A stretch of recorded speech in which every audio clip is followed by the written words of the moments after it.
Pemerintah mendorong peningkatan perlindungan hak-hak pekerja dalam dunia bisnis di Indonesia. Peraturan Presiden RI nomor 60 tahun 2023 tentang Strategi Nasional Bisnis dan HAM atau Stranas BHAM yang ditandatangani Presiden Joko Widodo September 2023 lalu menjadi landasan peningkatan perlindungan dan pemenuhan hak asasi manusia untuk pekerja di dunia bisnis nasional. Dalam diskusi FMB 9 Senin siang, Direktur Kerjasama HAM Kementerian Hukum dan HAM Harniati menjelaskan, pemerintah Joko Widodo sangat peduli dalam pemenuhan dan perlindungan hak asasi manusia, termasuk dalam dunia bisnis. Pelanggaran HAM bisa terjadi di lingkungan bisnis yang dilakukan oleh entitas bisnis atau dunia usaha terhadap pekerja yang harus melakukan proses produksi. Ternyata pelanggaran-pelanggaran hak asasi manusia itu tidak hanya dilakukan oleh stake actors tetapi juga non-stake actor atau pelaku bisnis.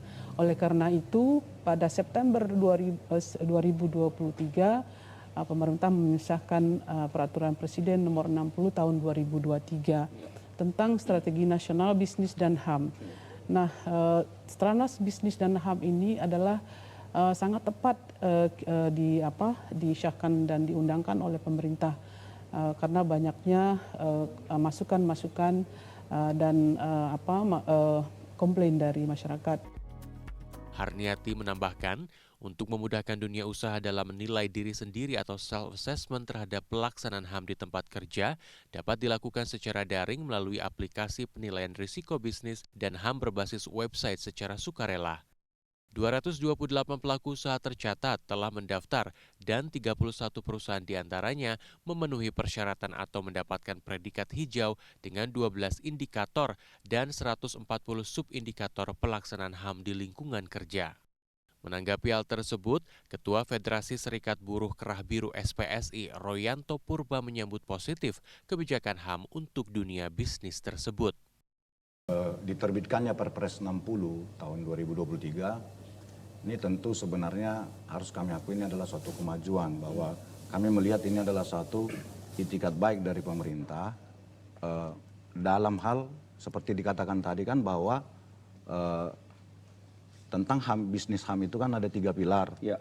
Nah, di mana tanggung jawab pemerintah yang pertama itulah proteksi atau melindungi. Okay. Nah, jadi pemerintah dalam menjalankan tanggung jawab ini dikeluarkanlah Perpres 60 di mana kita kenal tentang strategis bisnis dan HAM atau BHAM. Ini kan sebenarnya kerangka kebijakan nasional untuk membentuk suatu acuan di mana nanti GTN itu tadi atau gugus tugas tadi itu akan membentuk pedoman-pedoman yang akan mempercepat atau membangun pencapaian perlindungan HAM itu.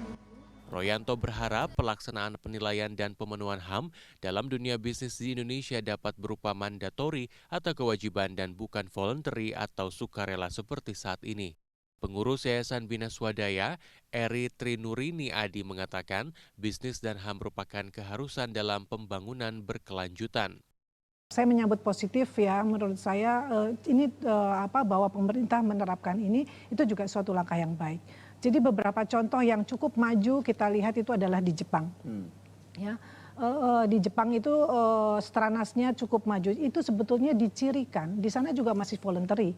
Karena UNGP itu yang kesepakatan internasional itu mencanangkan Stranas itu masih sifatnya voluntary, ya kan gitu ya.